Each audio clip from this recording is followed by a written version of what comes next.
সাফাই কর্মীদের মধ্যে আজ বস্ত্র বিতরণ করা হয়।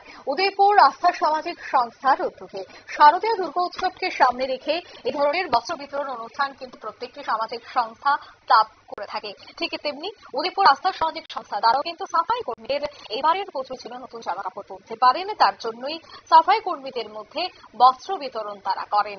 এদিনের এই অনুষ্ঠান থেকে কি বলছেন উদ্যোক্তারা শোনাবো।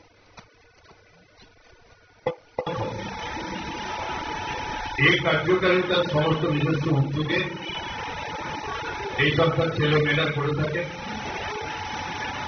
এবং একটা নিষ্ঠা, সহযোগিতা, আন্তরিকতা এবং সমাজের সেই সময়ে মুক্ত মানুষের পাশে থাকে, মানুষের পাশে দাঁড়াবার চেষ্টা করে।